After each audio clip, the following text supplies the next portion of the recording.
தென்னகத்தின் குரல் நேயர்கள் அனைவருக்கும் வணக்கம். நேற்றைய தினம் தமிழக வெற்றி கழகத்தினுடைய தலைவர் திரு விஜய் அவர்கள் பெரியார் பிறந்த மண்ணான ஈரோடு மாவட்டத்தில் பிரச்சாரம் மேற்கொண்டார். அந்த பிரச்சாரத்தில் பெரியார் கொள்கைகளுக்கு எதிராக இன்று ஆளக்கூடிய திராவிட முன்னேற்ற கழக அரசு செயல்படுவதாக கூறி இதன் மூலம் மக்களுக்கு பொய்யான ஒரு பிரச்சாரத்தை ஏற்படுத்தினார். பெரியாரினுடைய கொள்கைகள் என்ன என்பதை அவர் முதலில் அங்கு கூடியிருந்த நம்பிகளுக்கு தெரிவித்துவிட்டு, இந்த கொள்கைகளுக்கு எல்லாம் இன்று திராவிட முன்னேற்ற கழகத்தினுடைய அரசு, திராவிட மாடல் அரசு எதிராக செயல்படுகிறது என்று சொல்லியிருந்தால், அவர் என்ன இந்த அரசு எவ்வாறு செயல்பட்டு கொண்டிருக்கிறது என்பதை நாம் அறியலாம். ஆனால் பெரியார் என்ன எண்ணினாரோ அந்த செயல்பாட்டை, அந்த செயல்களை 1967ஆம் ஆண்டு முதல் இன்றைய தேதி வரை ஆண்ட 2 திராவிட கட்சிகளால் மட்டுமே சாதிக்க முடிந்தது. பெரியார் இந்த தமிழகத்தில் எவ்வாறு அடித்தட்டு மக்கள் வாழ வேண்டும், அவ்வாறு வாழ்ந்தால் மக்களுக்கு என்னென்ன கிடைக்கப்பெறும் என்பதை என்ன எண்ணினாரோ அந்த செயல்பாடுகள் எல்லாவற்றையும் ஆண்ட திராவிட முன்னேற்ற கழகத்தினுடைய அரசாக இருக்கட்டும், அனைத்து இந்திய அண்ணா திராவிட முன்னேற்ற கழகத்தினுடைய அரசாக இருக்கட்டும், சாதனைகளை தமிழக மக்களுக்கு செய்த சாதனைகள் ஏராளம். மற்ற மாநிலங்களை விட தமிழகம் எந்த நிலையில் பின்னோக்கி உள்ளது என்பதை நடிகர் ஜோசப் விஜய் அவர்கள் தெரிவித்திருக்க வேண்டும். அவர் பொதுவாக தமிழகத்திலே எந்த வளர்ச்சியும் இதுவரை நடைபெறவில்லை. முதலாவதாக பள்ளிகளில் இடைநிற்றல் என்பது இன்றைய காலத்தில் இருக்கின்றது என்று ஒரு பொய்யான பிரச்சாரத்தை மக்களிடத்தை எடுத்துரைத்தார். டிராப் அவுட் என்பது எத்தனை பேத்துக்கு தெரியும்? பள்ளி செல்லக்கூடிய குழந்தைகள் 1ஆம் வகுப்பு முதல் 8ஆம் வகுப்பு வரை பள்ளி செல்லக்கூடிய குழந்தைகள் பள்ளிக்கு செல்லாமல் வீட்டில் இருக்கிறார்கள் என்பதை எத்தனை பேருக்கு தெரியும் என்பது தெரியவில்லை. இந்தியாவிலேயே டிராப் அவுட், இடைநிற்றல் இல்லாத ஒரு மாநிலம் தமிழகம் மட்டும்தான். 2000ஆம் ஆண்டு உருவாக்கப்பட்ட சர்வ சிக்ஷா அபியான் திட்டத்தின் கீழ் 1 முதல் 8ஆம் வகுப்பு வரை அனைவரும் கட்டாய கல்வி சட்டத்தில் தேர்ச்சி பெற வேண்டும் என்ற அடிப்படையில் 8ஆம் வகுப்பு வரை ஒரு மாணவன் பள்ளிக்கு சென்று வந்தால் போதும், அவன் தேர்ச்சி பெற்று அடுத்த நிலைக்கு அவன் செல்கின்றான். 8ஆம் வகுப்பு பிறகு படிக்க விரும்பவில்லை என்றால் அரசு தொழிற்பயிற்சி நிலையங்களில் தொழிற்கல்வியை கற்றுக்கொள்கின்றான். படிக்கக்கூடிய மாணவர்கள் மேற்கொண்டு படைநிலைக்கு செல்கின்றனர். எந்த ஒரு அடிப்படை ஆதாரமும் இல்லாமல் தமிழகத்தில் இடைநிற்றல் அதிகமாகிவிட்டது என்று ஒரு பிரச்சாரத்தை எடுத்தார். அடுத்து அவர் சொன்ன விஷயம், நான் ஏன் அடுத்த ஆளை பற்றி பேசணும், நான் தமிழ்நாட்டை மட்டும்தானே பற்றி பேசணும் அப்படின்னு சொன்னார். ஏன்னா அப்போ நீங்கள் என்ன சொல்ல வரீங்க அப்படின்னா, பிஜேபி தான் என்னையை தமிழகத்தில் உருவாக்கி விட்டது, அந்த பிஜேபிக்கு நான் என்றும் நன்றி கடனாக இருப்பேன், அதற்கு பிஜேபி உங்களுக்கு நன்றி கடனாக இருக்கும் என்பது ஒன்றும் மாற்று கருத்து இல்லை. கரூரிலே நடைபெற்ற அந்த துயரமான சம்பவத்தில் 41 பேர் இறந்தனர். அந்த இறந்ததற்கு பிஜேபியின் சார்பில் உண்மை கண்டறியும் குழு, எண்ணற்ற குழுக்கள், மத்திய அரசாங்கத்தின் சார்பில் எத்தனையோ ஒரு குழுக்களை அனுப்பி அந்த வழக்கின்றது சிபிஐக்கு போய் உங்களை என்னை காப்பாற்றிக்கிறக்கான்னு நீங்கள் நினச்சிக்கிறீங்க.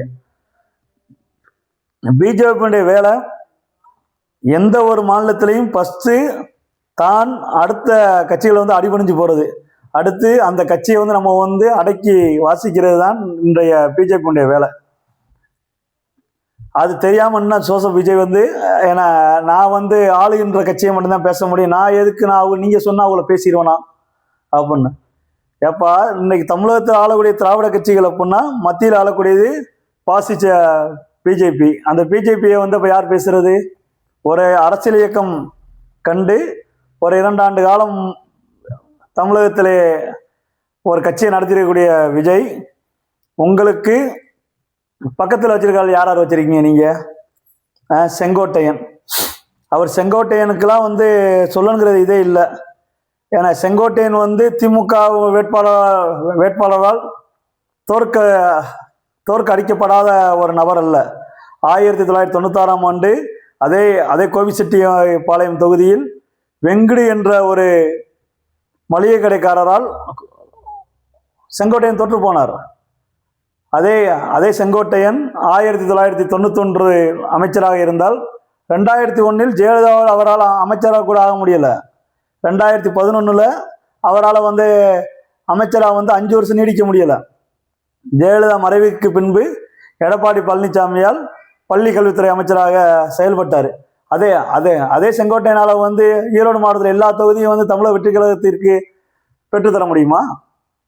ஈரோடு மாவட்டத்தில் கே.ஏ. செங்கோட்டையன் அவர்களுக்கு சொந்த தொகுதியான கோபிச்செட்டிப்பாளையத்தை தாண்டி வேறு எந்த தொகுதியில் அவருக்கு யாரை தெரியும்? அவர் இன்னைக்கு கட்சியினுடைய அமைப்பு பொதுச் செயலாளர். ஏன்னா அவர் வந்து அமைப்பு பொதுச் செயலாளர். அவர் போன மாதம் வரைக்கும் அவர் என்ன சொல்லிக்கிட்டு இருந்தார்? நான் உயிருள்ள வரை இந்த அனைத்து இந்த அண்ணா திராவிட முன்னேற்ற கழகத்தை விட்டு வெளியேற மாட்டேன். ரைட்டு, அது போன மாதம் அது சொல்லுவாங்க. அது வந்து ஏன்னா அது வேற வாயி, இது நாரவாய்ங்கிற கதை தான் செங்கோட்டையன். இது செங்கோட்டையன் தமிழக மக்கள் மதிக்க தகுந்த ஒரு தலைவர். அந்த தலைவர் எப்போ வரைக்கும்? அஇஅதிமுக இருந்த வரைக்கும் தான். தமிழகத்தில் ஆள வேண்டும் என்பது திராவிட கட்சிகளுக்கு மட்டும்தான் முன்னுரிமை தவிர வேற தேசிய கட்சிகளுக்கோ சரி வேற எந்த கட்சிக்கும் இங்கே தமிழ்நாட்டில் இடம் இல்லை. சரி, 50 வயசு வரைக்கும் நீங்கள் எங்கே போனீங்க தமிழ்நாட்டில்? சரி, நீங்கள் வந்து எங்கேனாலும் போயிட்டு போங்க. இன்னைக்கு நீங்கள் வந்து உங்களுக்கு வந்து சினிமாவில் வந்து ஃபீல்டு முடிஞ்சிருச்சு. அதனால நீங்கள் தமிழ்நாட்டுக்கு வந்து நீங்கள் வந்து இப்போ மறுபடியும் அரசியலுங்கிற ஒரு பொறியில் வாரீங்க. நீங்கள் நடிகராக இருக்கும் பொழுது எவ்வளோ சம்பளம் வாங்கினீங்க? அதை இன்னைக்கு வந்து பொதுமக்கள்கிட்ட இன்னைக்கு வந்து உங்களால் வந்து கணக்கு காட்ட முடியுமா? தமிழ்நாட்டில் நீங்கள் நடிகராக இருந்து இன்னைக்கு நீங்கள் பேசுறீங்க ஏழை பணக்காரன் வேறுபாடு இல்லாமல் நான் வந்து ஆட்சி நடத்த வாரேன் அப்படின்னு. நீங்கள் உண்மைதே, இந்த வார்த்தை நீங்கள் சொன்னது உண்மைதே. ஏழை பணக்காரன் இல்லாமல் எல்லாத்துக்கும் சரிசமமாக இங்கே டிக்கெட் வாங்கினீங்க. தேட்டரில் டிக்கெட் வாங்கினீங்க. தேட்டரில் வந்து உங்களுடைய படத்தை பார்க்குறதுக்கு நாங்கள் போனோம்னா, ஏப்பா நீ ஏழையாக இருந்தானே பணக்காரன் தானே, உனக்கு 1000 ரூபா டிக்கெட்னா எனக்கு 1000 ரூபா டிக்கெட்டு, அதாவது நீங்கள் வாங்கினீங்க. ஏன்னா இதில் வந்து நீங்கள் வந்து ஏழை பணக்காரன் இல்லாமல் நீங்கள் ஆட்சி நடத்துறீங்க. ரைட்டு. அடுத்து வந்து அவன் யார்? ஆதவ அர்ஜுனா, லாட்ரி போர்வழி. நீங்கள் வந்து ஊழலை ஒழிச்சிருவேன், நான் வந்து மக்களுக்கு வந்து ஏன்னா இலவசம் இல்லாமல் நான் வந்து இது பண்ணுவேன் அப்படின்னு சொல்கிறீங்க. ஃபஸ்ட்டு மக்கள்கிட்ட வந்து அவன் விற்கிற லாட்ரி டிக்கெட்டை வந்து ஃபஸ்ட்டு கள்ள மார்க்கெட்டில் விற்கிற லாட்ரி டிக்கெட்டை ஃபஸ்ட்டு வந்து அவனை வந்து நிப்பாட்ட சொல்லுங்க விஜய். அதுக்கப்புறம் நீங்கள் பேசுங்க, ஊழலை ஒழிக்கிறேன், ஏன்னா நான் வந்து நேர்மையான ஆட்சி கொடுக்க போகிறேன் அப்படின்னு சொல்லுங்க. அந்த அம்மையார் பெண்ணாக இருந்தாலும் துணிச்சலாக ஒரு நடவடிக்கை எடுத்துச்சு. தமிழகத்திலே ஏன்னா லாட்ரி இல்லாத ஒரு மாநிலமாக உருவாக்குச்சு. இதை இப்போ நம்பர் வச்சு லாட்ரி டிக்கெட் விற்கிறேன். அவனுடைய குடும்பத்துக்குள்ளே உள்ள இது எத்தனை பிரச்சனைகள் இருக்குது. அவன் வந்துக்கிட்டு அவன் இன்னைக்கு சொல்கிறான், இதை பற்றிலாம் அவன் பேசுகிறான். சரி, அதை விட்டுருவோம். அடுத்து வந்து நடிகர் சங்கம் கடனில் இருக்குன்னு சொல்லிட்டு முன்னாள் எதிர்கட்சி தலைவர் கேப்டன் விஜயகாந்த் வந்து நடிகர் சங்க தலைவராக இருக்கும் பொழுது வெளிநாட்டில் வந்து இது நடத்தினார். வெளிநாட்டில் வந்து நிகழ்ச்சி நடத்தி அதன் மூலமாக வரக்கூடிய இதை வந்து நம்ம வந்து நடிகர் சங்கத்துக்கு வந்து கடன் நடத்துருவோம் அப்படின்னு சொல்லி சொன்னார். அந்த இதில் நீங்கள் வந்து எத்தனை படத்தில் நீங்கள் வந்து எத்தனை இது நீங்கள் போய் கலை நிகழ்ச்சி நடத்தி நீங்கள் வந்து நடிகர் சங்க கடன் அடைச்சிங்க? நீங்கள் நடிகராக இருக்கக்கூடிய நடிகர் சங்க கடனையே உங்களால் அடைக்க முடியல. நீங்கள் தமிழ்நாட்டில் வந்து தமிழக மக்களுடைய கடனை எப்படி நீங்கள் உங்களால் அடைக்க முடியும்? நீங்கள் உண்மையாக இருக்கக்கூடிய நடிகர் சங்கத்துக்கே நீங்கள் உங்களுக்கு சோறு போட்ட நடிகர் சங்கத்துக்கே உங்களுக்கு பொழப்பு இல்லை. பொழப்போட நடிகர் சங்கத்துக்கே நீங்கள் உண்மையாக இல்லை. நீங்கள் தமிழக மக்களுக்கு எப்படி நீங்கள் உண்மையாக இருக்க போகிறீங்க? ரைட்டு. அடுத்து ஏன்னா இப்போ நீங்கள் வந்து திரைப்படத்தில் நடித்தா ஏன்னா நம்மளுக்கு கொடுக்குறவன் 40 கோடி கொடுக்குறியான். ஏன்னா நம்ம வந்து ஆட்சிக்கு வந்தோம்னா அதே மாதிரி திரைப்படம் மாதிரி நம்ம ஆட்சியை நடத்தி ஒரு 400 கோடி இப்போ அடிச்சுட்டு போயிடலாம். அடுத்து அப்படி 4000 கோடி அடிக்கலாம். அந்த சிந்தனைக்கு நீங்கள் எங்கே வரீங்க? ஏன்னா அரசியலுங்கிறது வந்து எல்லாத்துக்கும் வந்து ரிட்டையர்மெண்ட் பதவியா உங்களுக்கு? அரசியல் வந்து உங்களுக்கு ரிட்டைர்மெண்ட் பதவியா? அரசியலுக்கு வர்றவன் ஏன்னா 25 வயசுல அரசியலுக்கு வரணும், 30 வயசுல அரசியலுக்கு வரணும். தமிழ்நாட்டுடைய அரசியல் நிலவரம் என்னன்னு பார்க்கணும். ஏதாவது ஒரு கட்சியில சேரணும், இல்லை நீ ஒரு கட்சி தொடங்கணும். அந்த கட்சியில வந்து மக்களுக்கு நீ வந்து என்ன வந்து நீ வந்து சேவை பண்ண போறேன்னு சொல்லி பார்க்கணும். எல்லாம் பண்ணி அதுக்கப்புறம் நீ அரசியலுக்கு வந்து நீ வந்து மக்களுக்கு நான் வந்து நேர்மையான ஆட்சி கொடுப்பேன், ஊழல் இல்லாத ஆட்சி கொடுப்பேன் அப்படின்னா மக்கள் உன்னை ஏற்றுக்குருவாங்க. நீ வந்து வரும்பொழுதே மக்கள்கிட்ட இருந்து கிட்டத்தட்ட 40,000 கோடி 50,000 கோடியை வந்து நீ வந்து நடிச்சு மக்களுடைய ஏன்னா அன்றாட உழைக்கக்கூடிய மக்கள்கிட்ட வந்து சுரண்டி திரைப்படம் மூலமா சுரண்டி உனக்கு எத்தனை பேர் வந்து பால விஷயம் நடத்திருப்பேன், எத்தனை பேர் உனக்கு வந்து கட் அவுட்டுக்கு உனக்கு இது பண்ணியிருப்பான். அவங்கள திருத்த உனக்கு வழி இல்லை. சரி, அது ஒரு பக்கம் இருக்கட்டும். நீ ஒரு அரசியல் கட்சி தலைவராக வந்துட்ட. நேற்று ஒரு கூட்டம் நடக்குது ஈரோட்டில். அந்த அந்த கூட்டத்தில் உனக்கு தொண்டரா அவங்க கட்சியினுடைய நிர்வாகிகளா வந்தவங்க பூரா ஏன்னா தொண்டர்களாக இருக்கட்டும், இல்லை கட்சியினுடைய நிர்வாகிகளாக கூட இருக்கட்டும், வர்ற ஆளுக்கு உன்னால ஒரு சேர் போட்டு அவங்கள வந்து ஒரு கூட்டத்தை உட்காந்து உன்னால அசம்பிள் பண்ணி அதான் ஒரு ஒரு ஒரு கூட்டத்தை நடத்த முடியல. காரணம் என்ன? இவனுக்கு இந்த வந்த கூட்டத்தில் இருக்கக்கூடியவன் அவன் 50,000 பேர் வரட்டும். அந்த 50,000 பேத்துக்கு அரசியல்னா என்ன? இன்னைக்கு இந்த நாட்டில் ஏன் அவன் இருக்கக்கூடிய அந்த ஈரோடு தொகுதியில் இது வரைக்கும் யார் அங்கே நின்று எம்எல்ஏ ஆகியிருக்காங்க? எம்எல்ஏ ஆகி அவங்களுடைய ஆட்சி காலத்தில் அவங்க எம்எல்ஏ இருந்த காலத்தில் யார் என்னென்ன திட்டம் இந்த ஈரோடு மாவட்டத்தில் செயல்படுத்தியிருக்காங்க? ஏதாவது உன்னால வந்து சொல்ல முடியாது. சரி, இப்போ தொண்டர்களை விடு.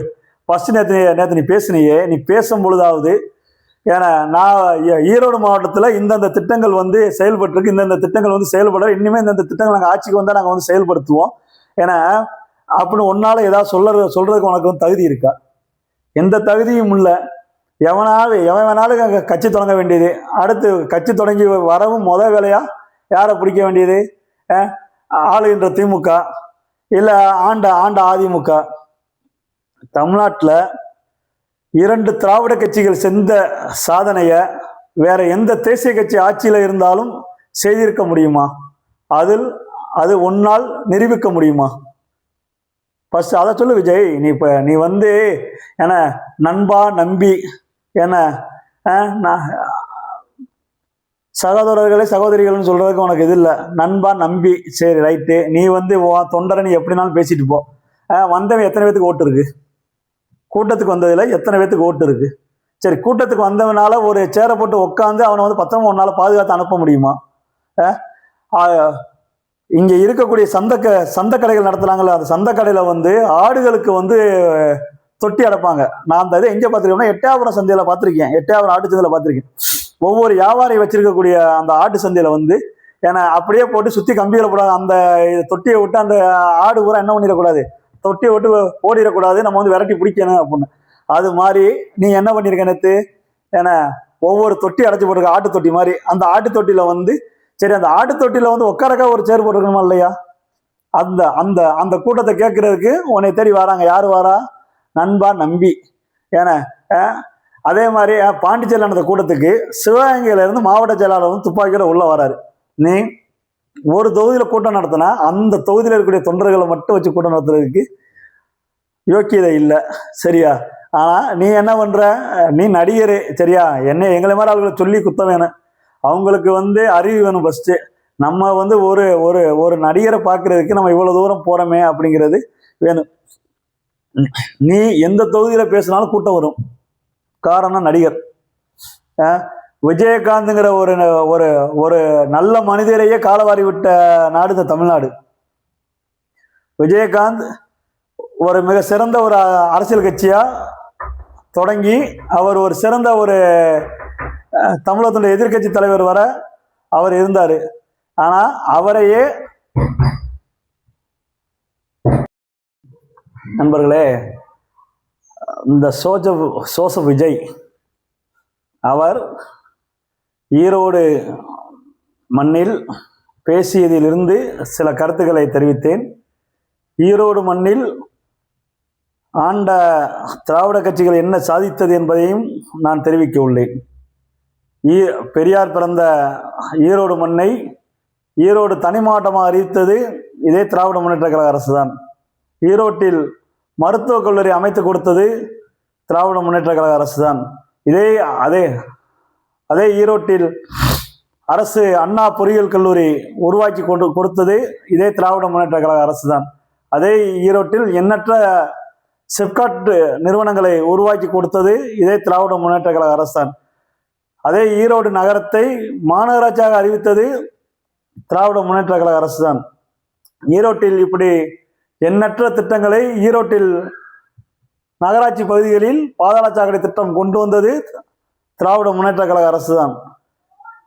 அதேபோல் அண்ணா திராவிட முன்னேற்ற கழக அரசும் பல எண்ணற்ற திட்டங்களை அங்கு செயல்படுத்தினார்கள் என்பதில் எந்தவித மாற்று கருத்தும் இல்லை. அப்படி சில திட்டங்களை செயல்படுத்திய பங்கு திரு கே ஏ செங்கோட்டையன் அவர்களுக்கு உண்டு. அதே திரு கே ஏ செங்கோட்டையன் அவர்கள் நேற்று பேசுகிறார். புரட்சி தலைவர்னு வாயில வந்துச்சு, அவர் சொல்றார் புரட்சி தளபதி. எப்படி அந்த வாயில உங்களால பேச முடியுது? புரட்சி தலைவர் புரட்சி தலைவின்னு சொல்லி இருந்த வாயில புரட்சி தளபதி விஜய் நாடே எதிர்பார்த்துக்கிட்டு இருக்கு. ஐயா அன்னைக்கே சொன்னதுதாங்க ஐயா அவங்ககிட்ட. ஏன்னா நடிகர் எம்ஜிஆர் அரசியலில் சாதிக்க முடிந்ததுக்கு காரணம் அவர் 1953 முதல் அரசியல் கட்சியில் திமுகவிலிருந்து அண்ணா திராவிட முன்னேற்ற கழகம் தொடங்கி அவர் தன்னுடைய இருக்கக்கூடிய இடத்தில் அவருடைய எண்ண ஓட்டங்களுக்கு ஏற்றாற்போல் திராவிட முன்னேற்ற கழகத்து சின்னத்தையே பட்டி தொட்டி எல்லாம் செயல்படுத்தியவர் புரட்சித் தலைவர் எம்ஜிஆர். அதில் எந்த மாற்று கருத்துக்கும் யாருக்கும் இல்லை. அப்படிப்பட்ட எம்ஜிஆர் 1972 அண்ணா திராவிட முன்னேற்ற கழகம் தொடங்கி குறிப்பிட்ட அந்த 5 ஆண்டுகள் 1977 அவரால் ஆட்சியை பிடிக்க முடியுது என்றால் அவர் கொண்ட கொள்கையில் அவர் தெளிவாக இருந்தால். இப்போ விஜய்க்கு என்ன கொள்கை இருக்குன்னு சொல்லுங்க. விஜய்க்கு என்ன கொள்கை இருக்கு? இந்த நாட்டில் அனைத்து அனைத்து அனைத்து அனைத்து சாதியினரும் அர்ச்சகராகலாம் அப்படிங்கிற ஒரு சட்டம் இருக்கு. விஜய்க்கு அதை பத்தி தெரியுமா? சரி, அதை விட்டுருங்க. இப்ப தேசிய ஊரக ஊரக ஊரக வேலைவாய்ப்பு திட்டம் மகாத்மா காந்தி பேர்ல செயல்படுத்தக்கூடிய திட்டத்தை ஆளுகின்ற பிஜேபி அரசு நிப்பாட்டிடுச்சு. அதை பத்தி அவருக்கு தெரியுமா? திருப்பரங்குன்றம் இஷ்யூ, திருப்பரங்குன்றத்தில் தர்காவா இல்லை அது தர்கா பக்கத்தில் இருக்கிறது மயில் கல்லா இல்லை தீபத்தூணாங்கிறத பற்றி அவருக்கு தெரியுமா? அவர் எப்படி அவரே அவரால் காப்பாற்ற முடியல, அவர் எப்படி இருக்கக்கூடிய நாட்டு மக்களை எப்படி அவர் காப்பாற்றுவார்? திருப்பரங்குன்ற இஷ்யூ மிகப்பெரிய ஒரு இஷ்யூவாக ஓடிக்கிட்டு இருந்துச்சு. அந்த திருப்பரங்குன்ற இஷ்யூல இல்லை அது தீபத்தூண் இல்லை, அது சர்வேக்கல்னு அவரால் சொல்ல முடியுமா? இல்லை சர்வேக்கல் அது தீபத்தூண்னு அவரால் சொல்ல முடியுமா? அவருக்கு என்ன கொள்கை இருக்கு? அவருக்கு என்ன அவர் இந்த நாட்டை எப்படி அவரால் காப்பாற்ற முடியும்?